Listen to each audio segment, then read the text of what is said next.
Sahabat TV Kultum yang berbahagia, berjumpa lagi dalam serial Fikih Haji. Bagi yang baru gabung dan bagi yang belum subscribe, jangan lupa tekan subscribe dan gambar loncengnya agar tidak ketinggalan video-video wawasan terbaru dari channel ini. Topik kita sekarang adalah seputar ihram dalam haji. Pengertian ihram. Ihram artinya masuk dalam larangan-larangan haji, dimulai dengan niat yang bersemayam di hati. Disunahkan untuk melafalkannya dengan mengucapkan, aku berniat ... Jika telah berniat ihram tanpa menyebutkan kaifiyah yang diinginkan seperti ifrad, qiron, atau tamatu, maka niat ihramnya sudah sah, dengan menentukan kaifiyah yang hendak dilakukan. Diperbolehkan juga niat ihram dengan niat ihramnya orang lain, semisal berniat ihramnya satu rombongan seperti ihramnya pemimpinnya. Meskipun para jamaah itu tidak mengetahui apa niat pemimpinnya itu. Kemudian para jamaah ini mengikuti yang dilakukan pemimpinnya. Ihram adalah rukun pertama haji menurut jumhur ulama. Berbeda dengan mazhab Hanafi yang menganggapnya sebagai syarat sahnya haji, bukan rukun. Waktunya bagi orang yang berniat haji adalah pada bulan-bulan haji, dan bagi yang berniat umroh adalah setahun penuh kecuali hari Arafah, Nahr, dan Tashrek. Tempatnya di miqat makani atau sebelumnya. Ihram dari miqat hukumnya wajib. Maka barang siapa yang meninggalkannya ia wajib membayar dam. Dan makruh hukumnya bagi seorang muslim yang memasuki Makkah tanpa ihram. Dan disunahkan baginya setiap kali memasuki Makkah untuk berniat ihram umroh atau haji. Sunnah dan adab ihram. Sunnah dan adabnya adalah 1. Kebersihan, diantaranya, menggunting kuku, menggunting kumis, mencabut buku ketiak, berwudu atau mandi. Semua itu disunahkan termasuk atas para wanita yang sedang haid dan nifas. Seperti yang disebutkan dalam hadits Ibnu Abbas radhiyallahu anhu. 2. Memakai wewangian tubuh dan pakaian, meskipun masih berbekas ketika sedang ihram, seperti dalam hadits Aisyah radhiyallahu anha berkata, sepertinya aku melihat kilau wewangian di belahan rambut Rasulullah Shallallahu alaihi wasallam, sedang ia dalam keadaan ihram. Hadis riwayat Asy-Syaikhaini. 3. Salat 2 rakaat dengan niat sunnah ihram, dianjurkan membaca surah Al-Kafirun pada rakaat pertama dan Al-Ikhlas pada rakaat kedua setelah Al-Fatihah.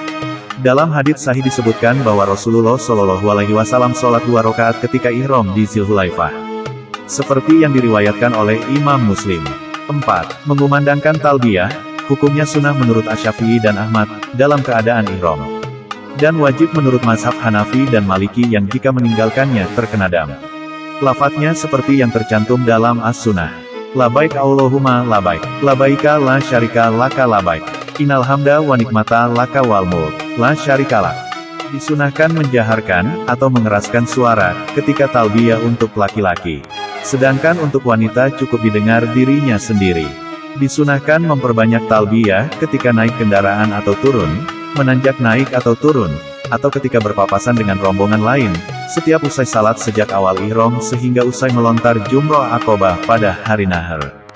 Al-Jamaah meriwayatkan bahwa Rasulullah Shallallahu alaihi wasallam terus bertalbiyah sehingga selesai melontar Jumroh. Hal-hal yang diperbolehkan selama ihram. 1. Mandi dan berganti kain ihram. Diperbolehkan pula memakai sabun meskipun beraroma, menurut Asy-Syafi'iyah dan Hanbaliyah. Sebagaimana diperbolehkan pula menggulung dan menyisir rambut. Rasulullah Shallallahu alaihi wasallam bersabda kepada Aisyah radhiyallahu anha, gulung dan sisirlah rambutmu. Hadis riwayat Muslim. 2. Menutup wajah dari debu atau dingin. Sedang jika menutup kepala dengan sengaja maka wajib membayar fidyah. 3. Membekam, mencabut gigi karena terpaksa. Seperti diriwayatkan bahwa Rasulullah Shallallahu alaihi wasallam dibekam pada saat ihram di Lihal Jabal di bagian tengah kepalanya. Hadis riwayat Al-Qomsah. Lihal Jabal adalah tempat antara Makkah dan Madinah. 4. Memijit kepala dan tubuh ketika membutuhkan. Seperti dalam hadits Aisyah radhiyallahu anha bahwasannya ia ditanya tentang seorang yang ihram memijit badannya. Jawab Aisyah, ya silakan memijit dengan keras. Hadis riwayat Asy-Syaikhaini. 5. Bercermin dan menghirup aroma wangi, dan berobat dengan selain parfum, bersiwak, sesuai hadis Al-Bukhari. 6. Menarik bagian tengah kain ihram, untuk menjaga uang, memakai cincin, menurut Ibnu Abbas. Berteduh dengan payung, tenda atau atap, sesuai dengan Sahih Muslim. 7. Membunuh 5 jenis hewan fasik, seperti dalam hadits Rasulullah Shallallahu alaihi wasallam, 5 jenis hewan semuanya adalah fasik, yang boleh dibunuh di tanah haram. Yaitu, burung gagak, burung hadah, kalajengking, tikus, dan anjing galak. Hadis riwayat Asy-Syaikhaini. Dianalogikan dalam kelompok ini adalah semua jenis yang mengganggu orang. Larangan ihram. 1. Memakai pakaian yang dijahit. Seperti dalam hadits Nabi, seorang yang sedang ihram tidak boleh memakai baju, surban, mantel, juga pakaian yang diberi wars dan zafaran, tidak boleh juga memakai sepatu kecuali jika tidak mendapati sandal lalu memotong sepatu itu, sehingga di bawah mata kaki. Hadis riwayat Asy-Syaikhaini. Sedang untuk wanita diperbolehkan memakai semua itu, yang dilarang hanya memakai wewangian, cadar, yang menutupi wajah, dan sarung tangan.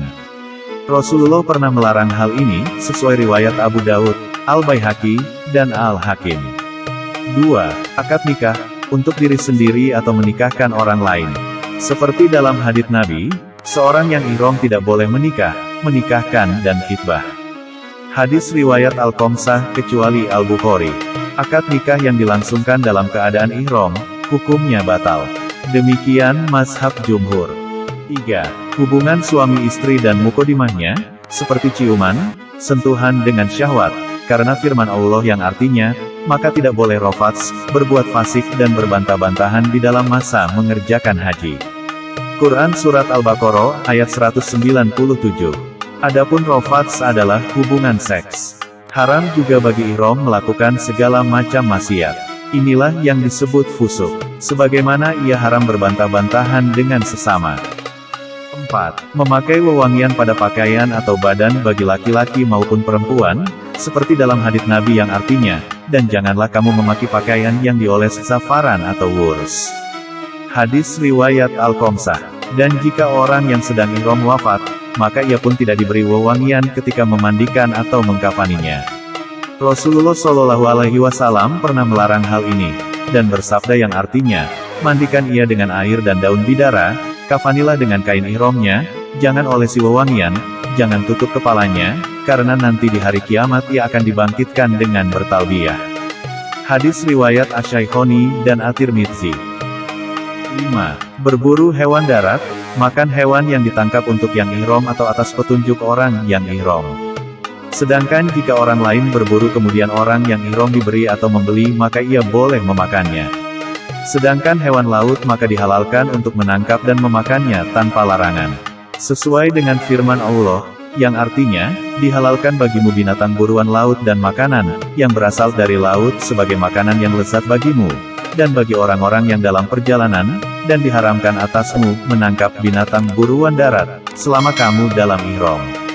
Quran Surat Al-Maidah, ayat 96, juga sesuai dengan hadits Nabi, hewan hasil buruan darat halal bagimu dalam keadaan ihram, selama bukan kamu yang menangkapnya atau menangkapkan untukmu. Hadis riwayat Ahmad dan At-Tirmidzi. 6. Menggunting kuku, menghilangkan rambut dengan gunting atau cukur, atau cara lain, seperti dalam firman Allah, yang artinya, dan jangan kamu mencukur kepalamu, sebelum korban sampai di tempat penyembelihannya. Quran Surat Al-Baqarah, ayat 196. Hukuman melanggar larangan sewaktu ihram. 1. Hubungan suami istri. Jika terjadi sebelum wukuf di Arafah maka hajinya batal menurut ijma' ulama, dan ia wajib menyempurnakan manasik yang tersisa. Wajib menyembelih seekor unta menurut jumhurul ulama, wajib juga mengkodo, yaitu mengulang haji tahun depan. Kodo ini hukumnya wajib, baik haji yang batal itu haji fardu atau haji sunnah. Sedangkan menurut mazhab Hanafi, ia wajib menyembelih seekor kambing dan tidak wajib kodo, kecuali jika haji yang batal itu haji fardu. Jika hubungan itu terjadi setelah wukuf di Arafah dan sebelum tahallul pertama maka menurut jumhur ulama hukumnya sama dengan berhubungan sebelum wukuf. Sedangkan menurut mazhab Abu Hanifah tidak batal hajinya dan ia wajib menyembelih seekor unta.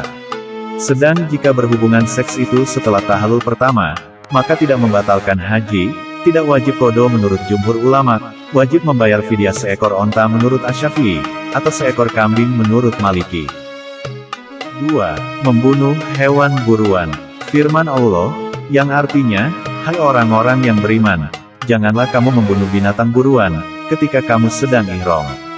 Barang siapa di antara kamu membunuhnya dengan sengaja, maka dendanya ialah mengganti dengan binatang ternak, seimbang dengan buruan yang dibunuhnya, menurut putusan dua orang yang adil di antara kamu, sebagai hadiah yang dibawa sampai ke Ka'bah, atau dendanya, membayar kafarat dengan memberi makan orang-orang miskin, atau berpuasa seimbang dengan makanan yang dikeluarkan itu, supaya dia merasakan akibat yang buruk dari perbuatannya.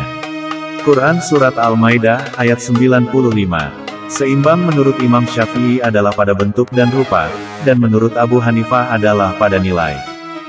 Jika seseorang tidak mampu menghadirkan yang serupa bentuk dan rupanya, maka ia mengganti dengan nilai harganya, kemudian disedekahkan kepada orang-orang miskin. Dan jika tidak mampu, maka berpuasa setiap hari senilai makanan untuk seorang miskin. Ayat di atas menegaskan tentang hukum orang yang membunuh hewan buruan dengan sengaja dalam keadaan ihram. Kemudian sunnah Nabi menerangkan tentang hukum orang yang membunuh hewan buruan dengan tidak sengaja karena lupa atau tidak tahu kalau ia dalam keadaan ihram, ia berkewajiban sama dengan orang yang sengaja. Hanya ia tidak berdosa karenanya. Demikianlah pendapat jumhurul ulama, seperti yang dikatakan oleh Ibnu Katsir. 3. Larangan lainnya. Jika orang yang sedang ihram melakukan larangan lainnya seperti menggunting rambut, atau memakai pakaian yang berjahit, maka ia wajib memotong kambing, atau puasa 3 hari, atau memberi makan 6 orang miskin, masing-masing 3 sok kurma. Seperti dalam hadits Ka'ab bin Ujroh yang diriwayatkan oleh Al-Bukhari Muslim. Sedang jika melakukan pelanggaran itu karena lupa atau tidak tahu maka ia tidak berkewajiban apa-apa. Seperti yang diriwayatkan oleh Al-Bukhari.